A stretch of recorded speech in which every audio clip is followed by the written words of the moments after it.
My dad, Delose Stephen Connor, was born on May 26, 1953. His mother, Eugorda Jensen Connor, and father, Jennings Delose Connor, whom everyone called Jinx, welcomed him to their home in Brigham City, Utah. His brother, Chris Patrick, was waiting. At the age of two, the family moved to Anchorage, Alaska. My dad tells many fond stories of his time in that icy home. He was a member of the North Little Woods Club, a gang of local children who, from what he told us, had a fanciful childhood, running wild in the woods, hunting birds and moose, and catching large salmon to feed the family. Delose began his lifelong passion for reading and books as a young child. His mother would read books to the boys often. He would fall asleep with the sound of elves and the roar of dragons in his ears. Delose would collect books throughout his life, building an extensive library in his school classroom, and later in his home, a beautiful gilded library filled with treasures to make any dragon envious. He passed on this love to his children and many others. At the age of 11, Eugorda and Jinx moved the family back to Brigham City, Utah, where they could be closer to family.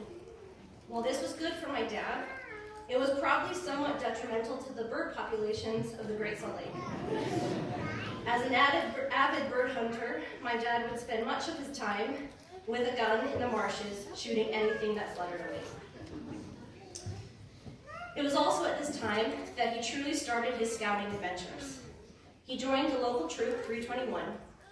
The scoutmaster, Winston Peter Nelson, was so important to my father that he named one of his sons after him, and he would come to be known as Grandpa Winston to all of us Connors.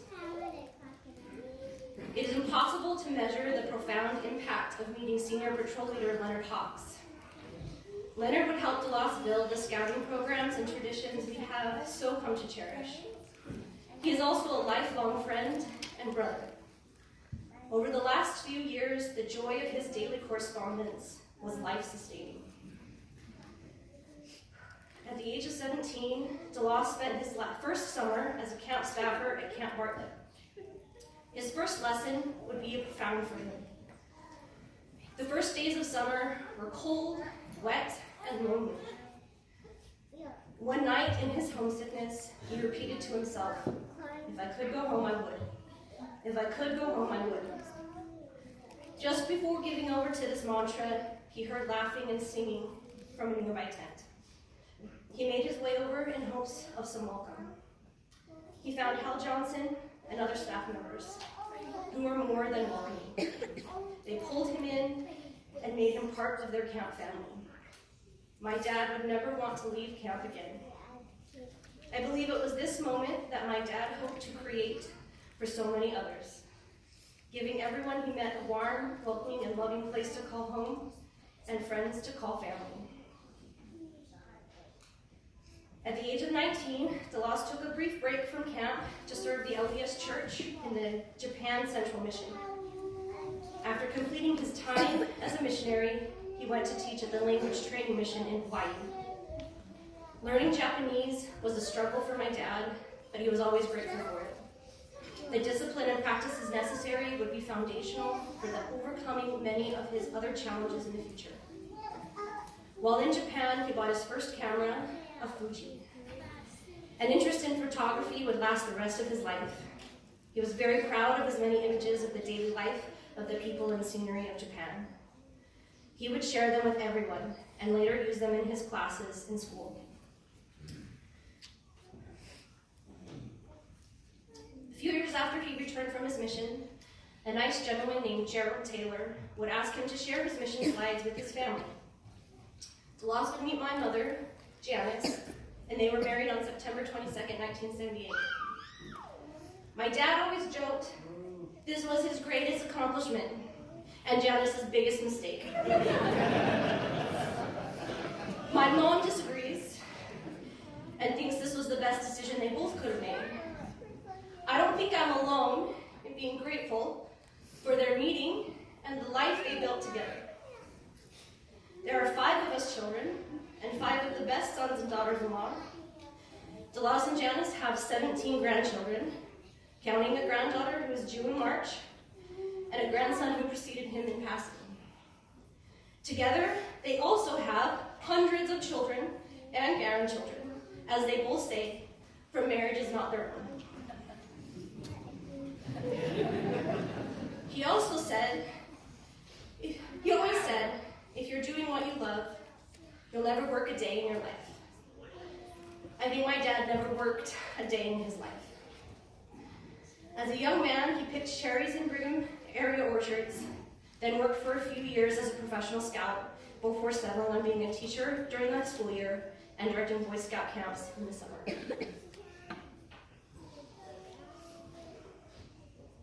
Mr. Connor taught at Layton High School from 1985 to 2021 and developed various special topic courses in history, including art history, great books, and Greek and Roman history. He also taught AP European history, world history, debate, and government. He took great pleasure in all seniors being required to take the government class. So at one point, all the students at Layton High School were his students. He was very fond of his time as an advisor to the Latinos in Action group.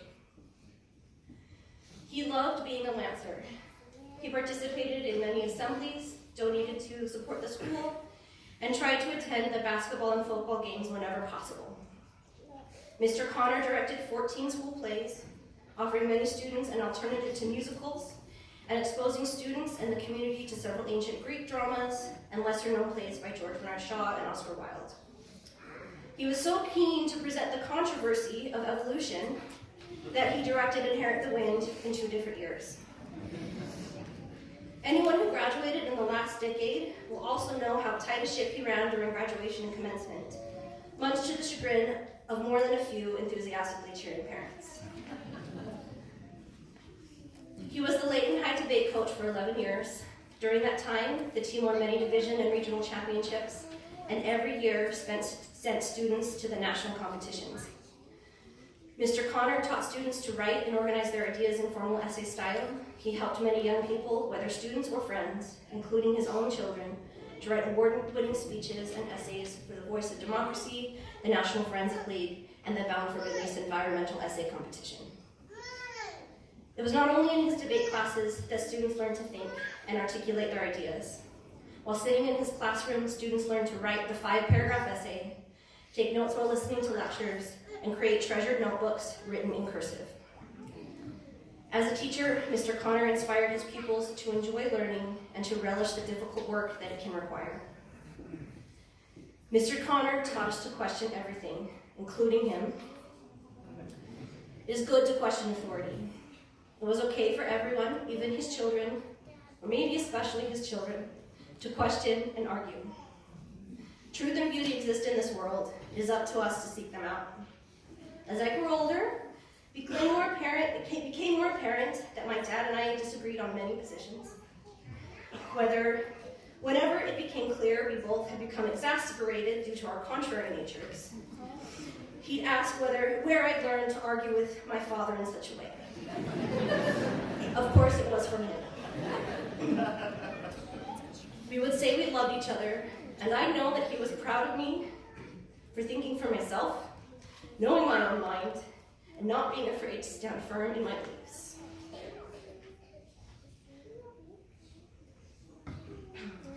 Anyone questioning his true dragon nature need only remember his classroom. He filled it with treasures and memories of a lifetime. Aside from the books packed on the shelves, his walls and curio cabinets were filled with trinkets and mementos from past students, his travels, political ephemera, and a tribute wall dedicated to his heroes, his grandchildren. If any of you are worried about the fate of these treasures, much to my mother's consternation, the riches of his classroom now fill most of the spaces in their home. Over this last week, it has been so moving to read all the tributes from past students. Mr. Connor truly loved teaching, and his students truly loved him. My dad prided himself on his image. Early on, he adopted his school uniform, the cardigan and bow tie. Even when he was young, he wanted to give off that old man energy. If someone couldn't remember his name, they always remembered the bow tie guy. Most of his bow ties were made by Janice, who enjoyed finding many fabrics to match every occasion. The only other outfit he wore was the scout uniform. There are rumors he slept in his bow tie. I don't know if that's true, but he did wear his scout uniform the one and only time he took us to Disneyland. So that tells you his dedication to his image.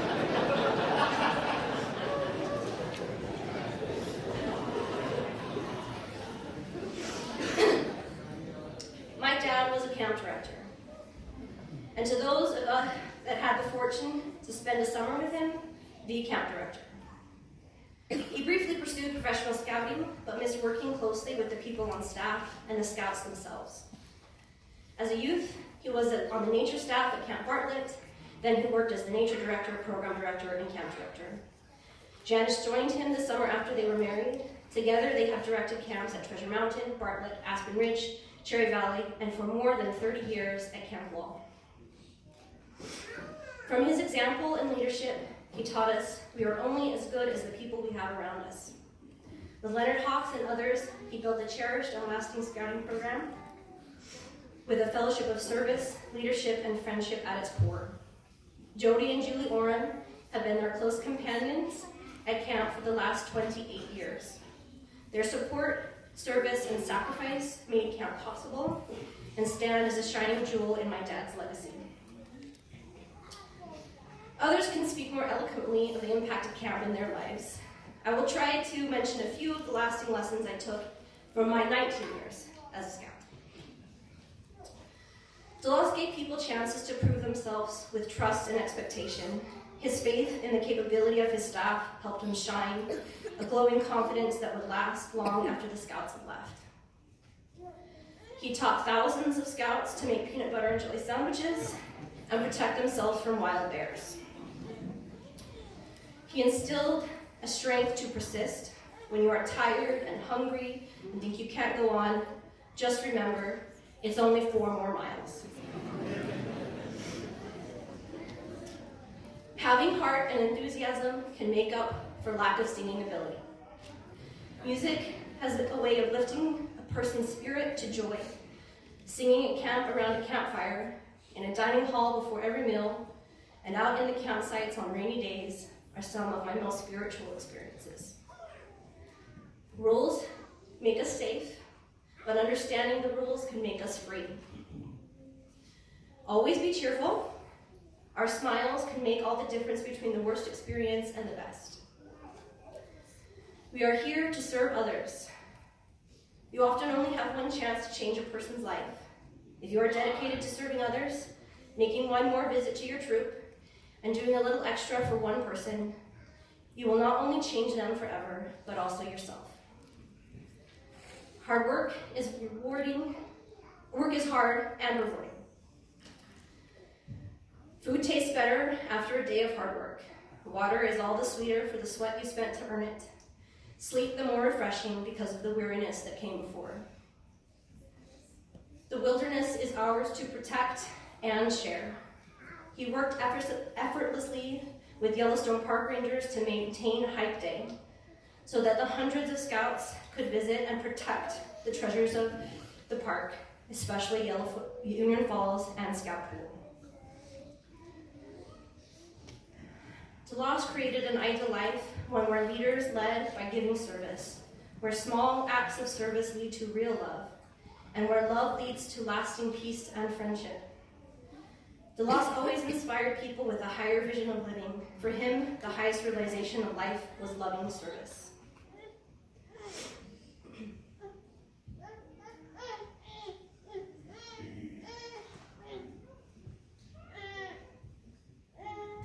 As a father, his love was unconditional, and he supported us in all of our endeavors. Dad pushed us to be the best we could be and to work as hard as we could. He also valued our happiness above all else. Whether it was who we loved or our life goals, he wanted us to feel supported and loved. Our accomplishments were his accomplishments. Our joys were his joys. He taught us by showing us. He had love and compassion for others, and he showed us through his service. There are many friends that would call upon my parents to pick them up for work or to drive them on errands. When we would lament the perceived burden, he would answer, "I don't mind helping if they need me." Anyone who has been called into his office thinking they're in trouble can tell you there are worse reprimands than yelling.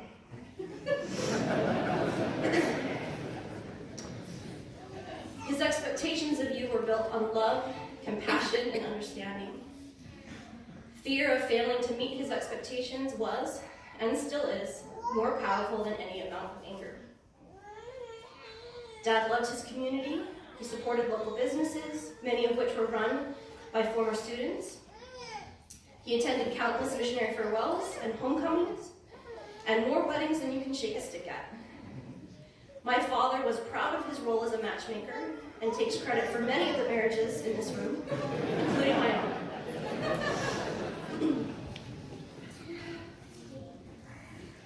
My parents always welcome everyone into our home. For many years, my parents had large New Year's Eve parties with homemade sweet and sour soup. If you paid a visit around dinner time, you got dinner. If you came after dinner, you got ice cream. If you came during lunch, you were in for a special treat. Dad would teach you the true and correct way to eat sardines.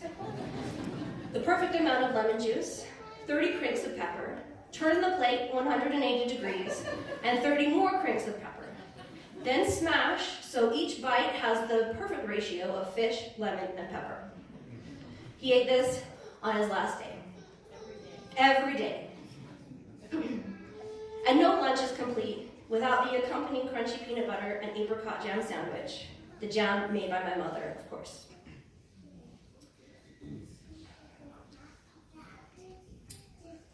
Dad loved us, and we always knew it. We still know it. He taught us that we can do things for those we love, even when we don't want to, and even if it's hard. He showed us that you are born with our best friends waiting for us, our family. One of my greatest joys in life was seeing my dad as a grandpa. If you visited him any time in the last 18 years, you surely would have heard about how happy he was to be a grandpa. He taught us that time is the greatest gift to give a child. He never made them feel a burden, but always a joy. He would hold the baby grandkids on his lap, their heads cradled in the crook of his knee, so he could bounce them to sleep and watch their beautiful faces. When my son Theo was born, he was small and needed some extra help, especially to sleep. My dad would come to us and take Theo for nap walks. He'd take him all over downtown Salt Lake City, around the Capitol, and up Memory Grove. He would sing to him. And if most of you know, Dad's songs tended to be made up more of sounds than actual words. He would come prepared with the lyrics written down in his pocket notebook. One of our favorites, Theo, was singing to himself just the other day. Ooka-chaka, ooka-doo. This tune is especially helpful when you need an extra push up a hill. One of the things I learned from my dad is what he taught my son. Everyone is a friend you haven't met yet. My dad would often walk them down to the Temple Square. My dad loved showing off and bragging about his grandkids. And he took great pleasure in showing off Theo to all the sister missionaries. When I would walk there later with Theo, they would recognize the stroller and Theo's smile. They would tell me how my dad had talked to them, told them stories, and made their day. My dad taught my son to say hello to everyone and share his favorite things. I hope we can always keep this lesson in our hearts. My dad was many things to so many people: teacher, artist, mentor, public speaker, storyteller, camp director, friend, neighbor, son, brother, husband, father, and grandfather. Whether he was in a bow tie or a scout uniform or pushing a stroller, he has left a deep impact on so many lives. It would be easy to feel small in his world, but he always made people feel the most important to him. My husband Cam often reminds me, my dad would say, friends are the family we choose. I'm best blessed with the best parents and siblings one could ask for, but also a bigger family that is always growing. In the last few months of his life, if you came to visit, you'd hear about Socrates. As Socrates waited for his death, he'd tell his friends not to feel sad. Death is of no matter. Either you will sleep the most perfect sleep, or you'll get a chance to meet all the people who've come before. I don't know what happens to us when we leave this world, but it comforted my dad to think that he would get to debate Socrates, tell stories to Homer, and entertain his other great heroes of the past. And even more important, he would see his family, a beloved mother, father, and brother. I like to picture him taking long walks with his grandchildren and singing nonsense songs. I think he would also find the joy that we are here today, the family that he chose, to love each other and share our joys in loving him. As he would often say to others, "Good night, sweet prince." Thank you, Daddy. We love you.